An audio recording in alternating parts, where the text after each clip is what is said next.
Bring it. Bring it. Benavidez versus Morrell in a night of title fights, February 1st. Streaming live on ppv.com. Order now.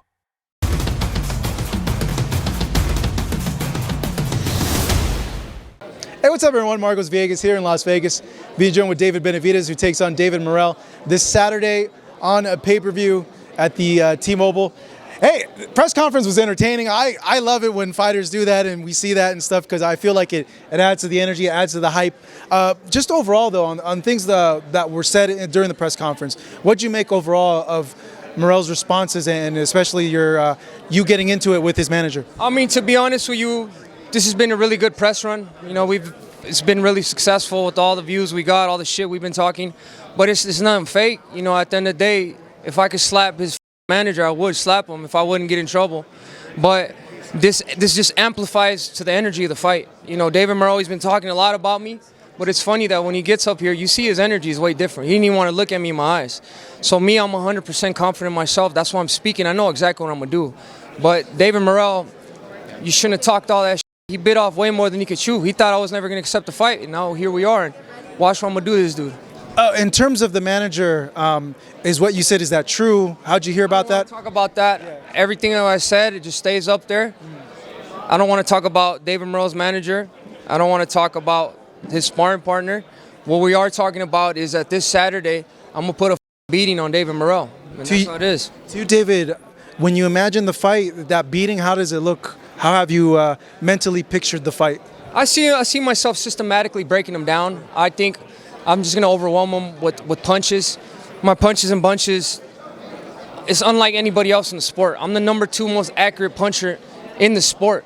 I don't really get hit that much. You know what I mean? I don't know why people think I don't have defense and on that. So what I've noticed from my previous fights, when I fight great fighters, when I get in there and they don't have success like they had with other fighters, they get a certain look in their eye like, oh shit, like this guy is really good. And I'm expecting the same thing here. But if I do get put in a position where it's a good competitive fight, I'm ready to go to war. This is what I'm here for. You know, nothing is guaranteed. There's no easy fights here. Nothing is guaranteed. But I'm ready to put my heart and soul in the ring, and I'm ready to put it all in the ring and beat David Morrell, whatever it may take. Morrell, it comes from the Cuban school. A lot of people say like, hey man, this guy is so technically good. This is a difficult style matchup. Like, what do you make of his Cuban style coming into this fight? But honestly, they've said that against everybody I fight, that they're technically better than me, that they're more declarated amateurs. I mean, it doesn't really mean nothing. At the end of the day, that's why the fights are fought. You know what I mean? All that shit goes out the window once I land a good shot, when I put that mental pressure on them. You know what I mean? It's different. It's different.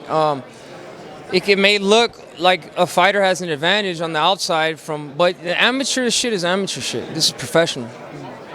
David, you know, I've told you this, and I know many other people have told you, like, they feel that you're slowly becoming the guy in boxing and turning into a superstar. Like, are you starting to, like, see that or, like, feel the pressures of more media obligations, more attention, more photos, more this, and that? It's not pressure. It's just it comes with the job, especially if you want to become the face of boxing. You can't be scared of this. Actually, I embrace everything. You know, because I remember I used to fight and there's only like one interview. So now I'm doing hours of interview, and it just makes me happy that I knew this day was coming. Not that I knew, I worked my way into this position.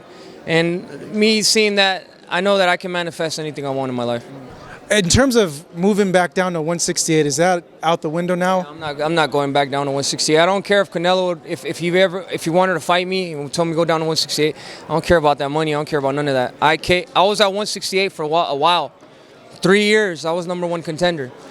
I was not given that opportunity, so now I'm here at 175 fighting the guys that have balls that actually take on their #1 contenders. Have you completely lost hope in that fight happening? I don't think about that fight. I mean, I only think about what's on the table, and I only think about what's ahead of me. I knew that this fight was potentially, we could make it. We made it happen. Now I'm only thinking about this fight and then unifying the titles after. Just some last quick ones for you, David. The comments that Canelo made about why he decided not to fight you, talking too much, and that's not how you get fights. What's your reaction to that? What is your reaction to that? I don't like it. Right, then I don't know, like, because it's part of the game, right? Part of the game. Like, that's what I'm saying. When he fought Caleb Plant, that shit sold a lot of pay-per-views because of the shit talking. Everybody, this is what it is, bro. I think that this builds a fight up. I mean, it's basically saying that he doesn't want the event to sell a lot. And, you know what I mean, this is what you need. But if he wants people to just be fucking on their knees saying, oh, thank you for the fight, then he could keep finding people like that. You know what I mean? That shit, I'm not going to be like that. And I'm not going to bow my head for nobody. And finally, last one for you. Bivol and Beterbiev, we're hoping the winner of this fight, I know you feel confident you will win. Is that the plan, to go into the winner of that fight next? Yeah, that's definitely the plan. That's definitely the plan to do that. But like I said, first things first, we take care of business this Saturday. Will you go to the fight in Saudi?